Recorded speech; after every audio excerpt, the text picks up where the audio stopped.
Hey, this is Isa Nakazawa, your host for Transmission Studio, a show featuring the independent artists and community-based organizations that make San Francisco's arts and culture scene what it is today. And today I am super excited to be in conversation with award-winning filmmaker and the executive editor of the San Francisco Bayview National Black newspaper, Kevin Epps. So stay tuned for our conversation.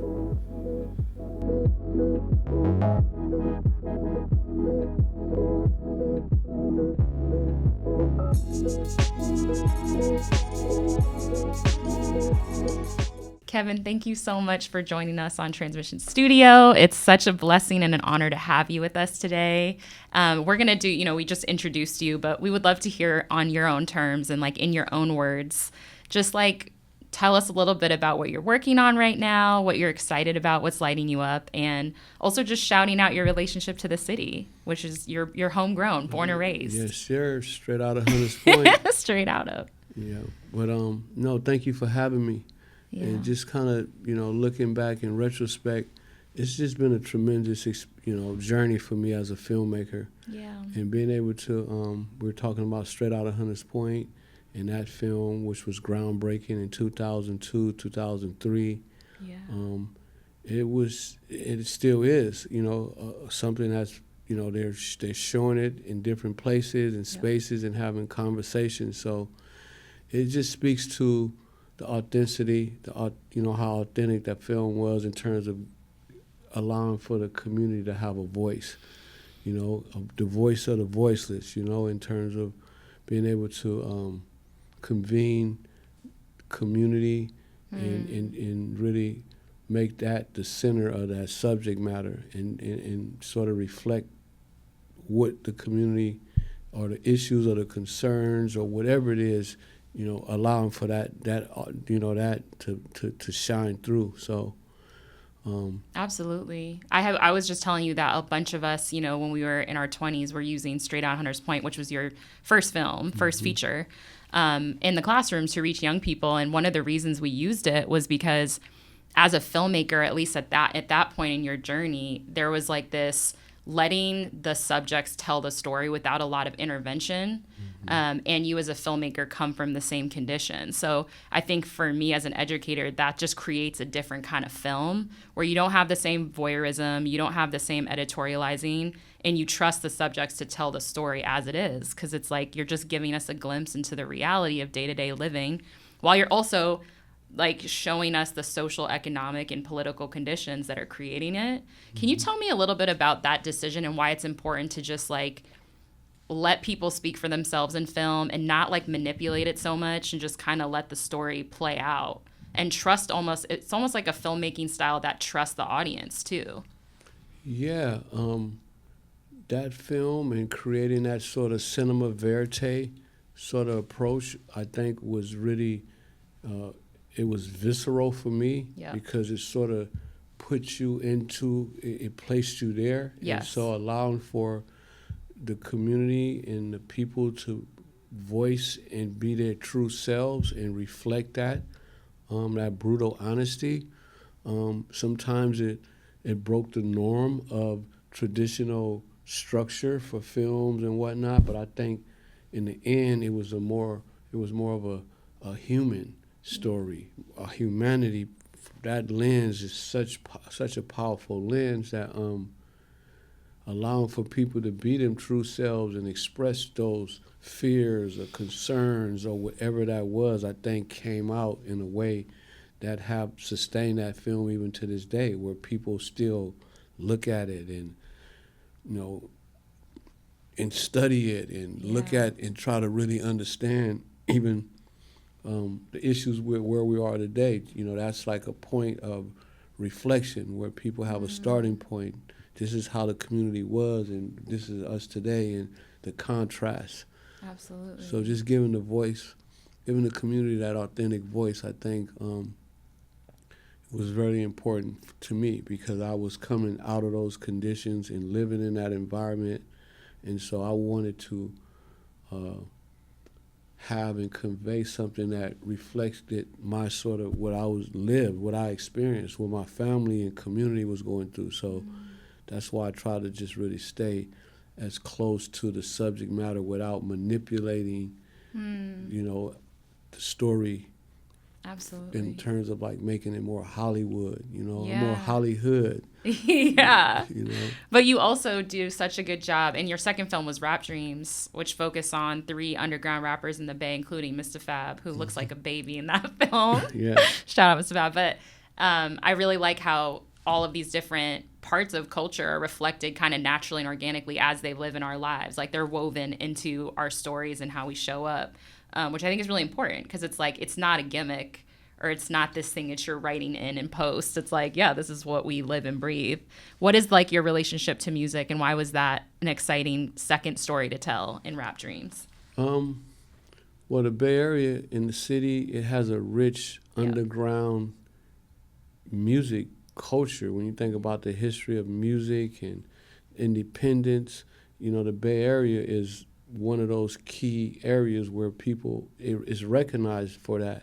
And so that was just part of our environment, you know, in the midst of, you know, making Straight Outta Hunters Point and, you know, RBL and all these other underground rap groups and labels. I grew up with a lot of these folks, and we're not too far removed from that sort of overlapping of music and activism and music and film. We're all together. So it was just, you know, turning my camera to another important subject matter.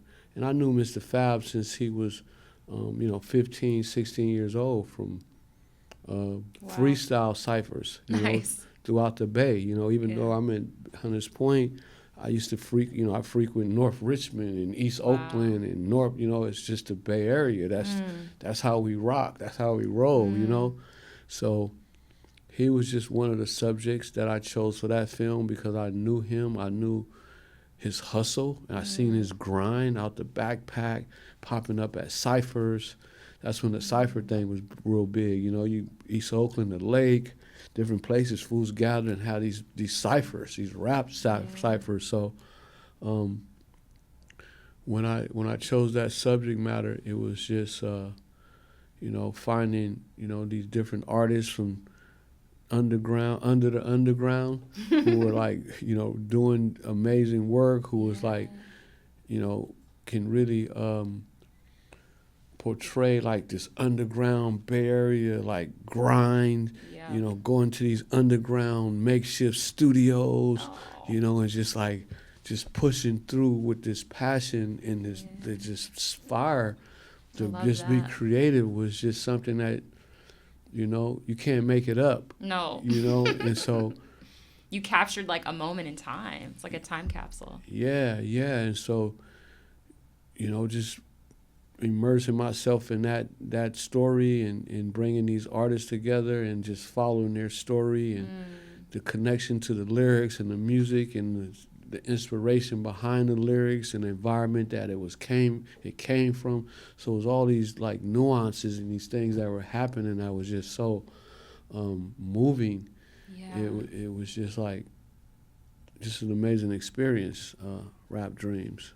A lot of people forget about Rap Dreams. Don't forget. Bit.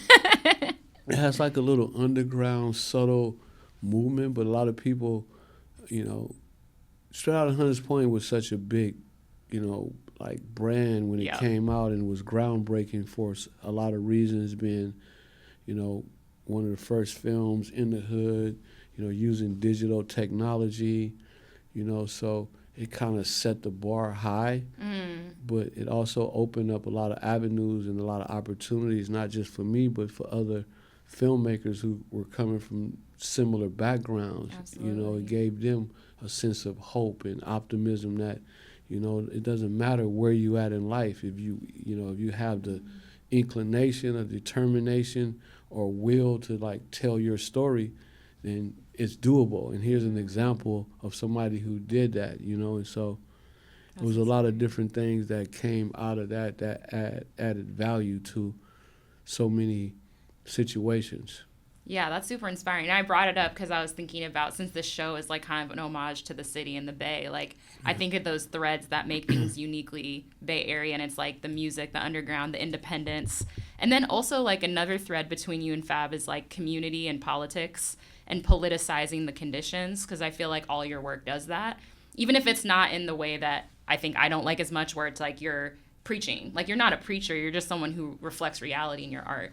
And like I'm thinking about Thug Thursdays with Fab too, and just making sure that the art and culture is always connected to community, and naming like racism, poverty, like World War II, historicizing why HP is like dealing with what it's dealing with. And I think that's a very Bay Area lens. Like you go to other places and they're not necessarily bringing the history with them. And I think that helps like free us all from the kind of ethics of personal responsibility where we're beating ourselves up and we're not looking at systems and holding the city accountable too for the problems of the neighborhood. Like, can you speak to that a little bit, and like your kind of commitment to, in your art, reflecting the like structural realities too? So it's not just personal storytelling, it's also like telling the story of what Hunters Point is, and like the legacy of racism and redlining and all of those things. Yeah, I think that's an important point, and I think I try to bring that to the forefront, because a lot of the young brothers and sisters who are born in these conditions oftentimes don't understand that there are systems, in place. You didn't end up, in a single family drug-infested neighborhood. This is not by accident. There are other things, that the hidden hand and other things that came into play that created these conditions. Yeah. So people don't beat up on themselves like, why am I, but understanding that, so communicating to our community, like these are the layers of systemic oppression and historical references around the opposition and how we've been oppressed. You know what I mean? So that help people understand and look outside of it's just not me and my community or my personal home. It's like, okay, these are some other things that came into play that created where we're at today. And I think having those conversations a lot of time, really help people, especially in our community, open their eyes and open their minds up to, the broader issues, and, why the unemployment and why there's issues around housing and access to housing, and, food deserts, and the environmental injustices. Yes. And so just being able to communicate that and use art, use the lens, use music, and use the voices of the community and weave it together into a cohesive sort of conversation where people can see through and get some knowledge and information about, the community, And that was so gratifying even for me, making Straight Outta Hunters Point. It was like a thesis, it was like I learned so much, even being from there, things that I didn't know about, but allowing myself to talk to some of the elders who had been there since the 50s, and some of the grandmothers, and just hearing those stories is just wow. Didn't you get some archival from elders in the community? Yep, got some archival stuff from the 60s that they had, and just really dug deep to kind of give some context and some historical perspective to the project, so people can know that we just didn't get here. These conditions weren't just here. It came. There's a lineage of a chronological journey that led us to where we are, from the struggle and activism to fighting against the oppressors. All this is intertwined, and so. And how powerful to learn that from within the community, instead of feeling like you have to like leave the community or look at history books to learn it. It's like you just ask the elder down the street what they remember about the uprising, or what they lived through in the 50s or 40s. Yeah, and some of them OGs had so much to share, You see the OG out on the corner by the liquor store, but he's been in the community 70, 80 years, and oftentimes, as young brothers, we dismiss the elders. Yep. You know what I mean? But I was like, I want to talk to the OG, man. And what's your story, and sort of befriend them, and you find that they're so eager to share, because oftentimes we don't sit down and listen, you know what I mean? And so they just, they embrace me in a way that allowed for me to build my confidence up and, you know, feel like what I was doing was really of value to not just myself, but other folks too. So, yeah. I love how filmmaking is also such a transformative personal journey. Like, you go in right with a question. I'm sure you leave with more questions, more friendships, and then a completely different person. Yeah. You know, it never turns out the way you think it will, you know, but allowing for that collective input and collaboration and voices allow for magic to happen. Yeah. I feel like that's a through line of your work. Like, now, present day, Kevin is the executive editor at the SF Bayview, the name I want to get right, National Black Newspaper. And I think of newspapers and films, they're different mediums, but they are this kind of collage of community perspectives. And so I think you're at the helm of these kind of endeavors that reflect a chorus of truths. Can you tell us a little bit about that work? Because I feel like it's really connected and really exciting. And no, it is connected, and that's what I think that's why I think it's so purposeful for me to be at the helm. Yep. Because I think giving the community a voice through whatever medium is so imperative, especially in this day and time. And so this paper has been around almost 50 years, so it's been a very centerpiece and voice for our community and beyond. Wow. Because it covers the diaspora as well. So it helps us to understand, like, the issues or whatever, the challenges, or say food deserts that we're dealing with here, they're also dealing with in New York, in Chicago, and all these other, you know, communities. And so being able to say, okay, this is not a one-off. This is something that is happening here. And so how do we build this sort of movement, this collaborative connection with these other communities that also are dealing with the same culprits. You know, we're dealing with the same multinational, exploitators or whatever. They're here. The same ones are here or over there too. And so, but making that connection and helping, and using this as a voice, you know.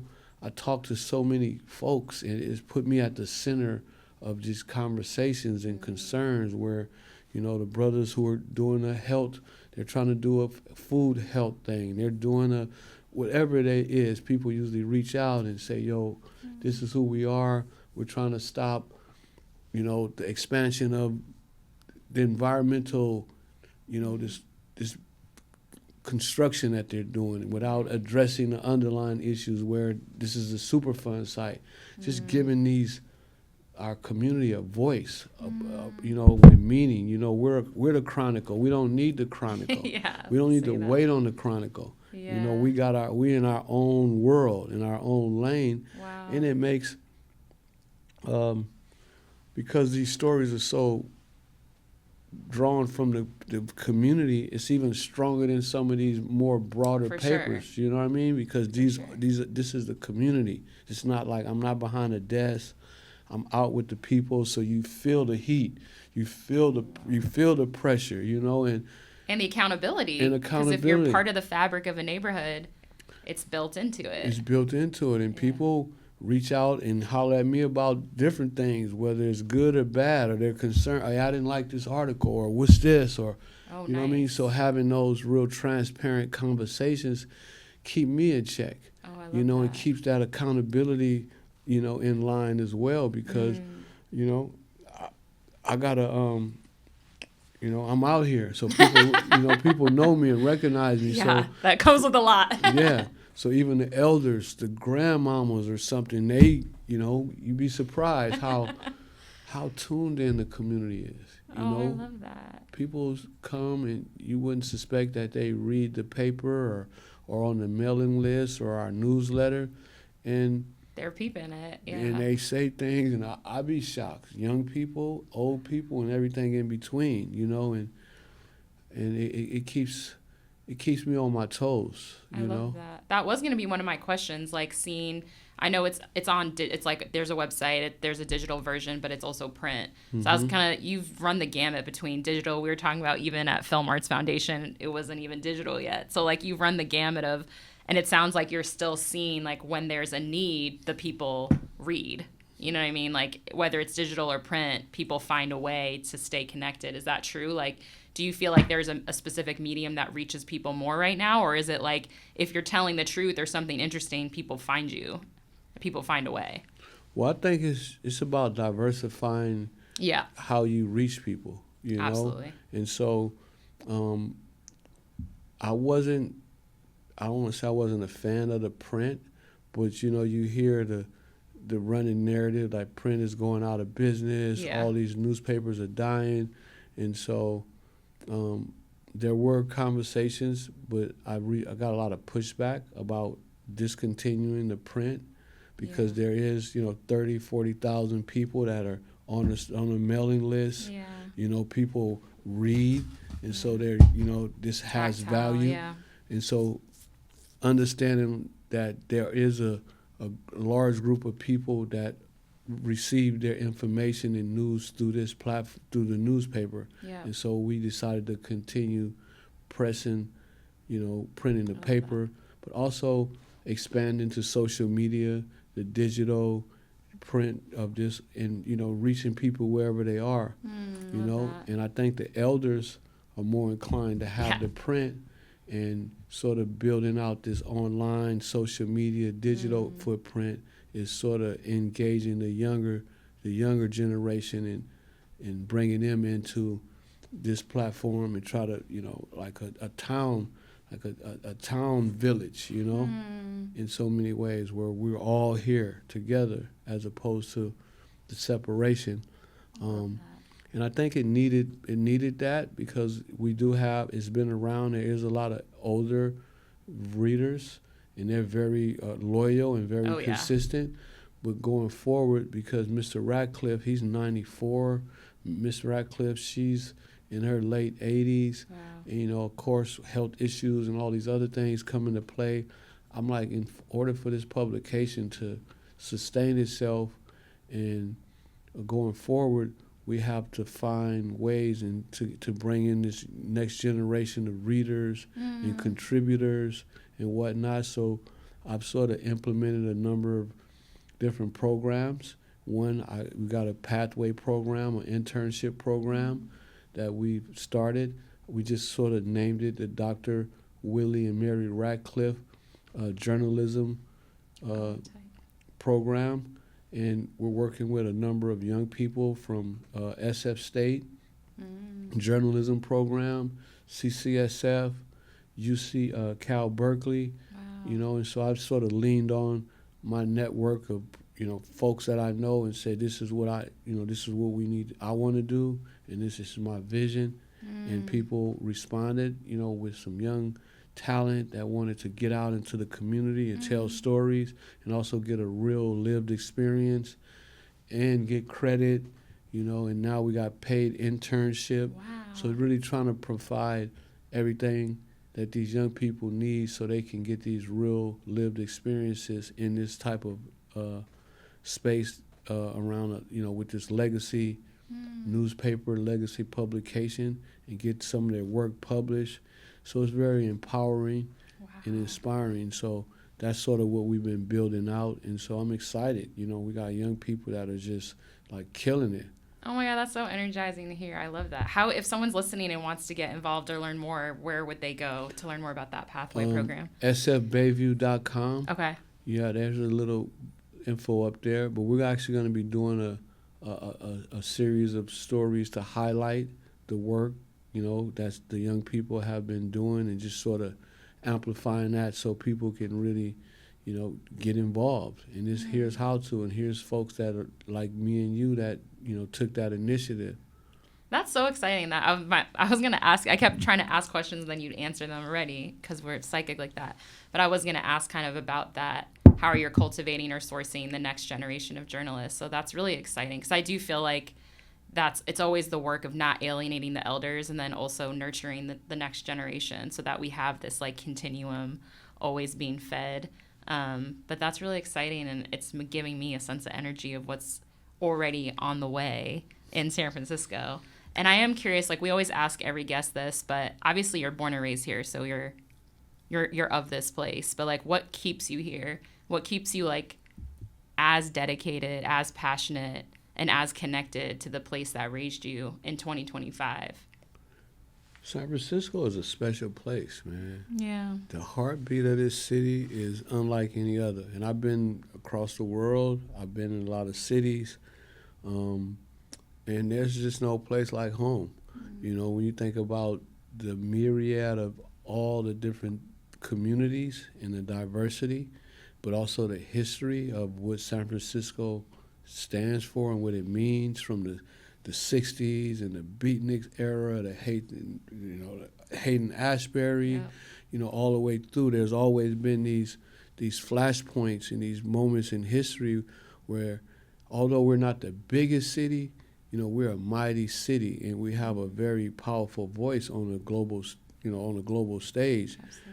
And I think, I don't know, it's just something about the city that I just feel like, you know, the leadership and the way people respond, like we got a different like attitude about things, and that's just of me, you know, who I am, and that's why I'm just creative and productive. And have not let up, because it's in us, it's not on us, you know. And so I think the city is just a special place, unique, the people, the history, and what the part it plays in the world. San Francisco is a very, you know, vocal city, you know, and on the global, in the national conversation as well. So I think a combination of that. And some of the amazing people out here, you know. I meet so many amazing people. Yeah. I mean, I think you're one of them. You know, you're such a, like, living example of that. And so it's just such an honor to have you, you know, grace our transmission studio or show and just lace us a little bit and kind of re-inspire. You know, I think there has been, like, a little bit of a difficult period lately of just trying to stay connected. And this feels very energizing, like a reminder of the people that are in the community that have always been like a beacon. And it's not easy, like, you know, sustaining these careers, remaining kind of resilient, and also bringing that imagination, which is so critical. So yeah, thank you so much for the work that you continue to do. And we're super excited to support all of the things. And for those of you listening, definitely check out SF Bayview. I'm such a print person, so I'm like, pick up the paper, go online, go follow on social media. And then before we close, like, how can we stay connected to you individually? Kevin at sfbayview.com. Great. Kevin Epps across all social media platforms. Kevin Epps, I'm pretty high up there. Oh, yeah. On a lot of those lists. So you can find me and reach out if you have any questions, any comments, or any suggestions, or interested in, you know, getting involved. Please reach out. Definitely reach out. All hands on deck. Yes, and definitely go watch Straight Outta Hunters Point if you haven't. Rap Dreams, check all of those films out. They still resonate. They still have a big place in our world and in our community. So check it out. And thank you so much for tuning in to another episode of Transmission Studio featuring the one and only Kevin Epps. Stay tuned for next episode.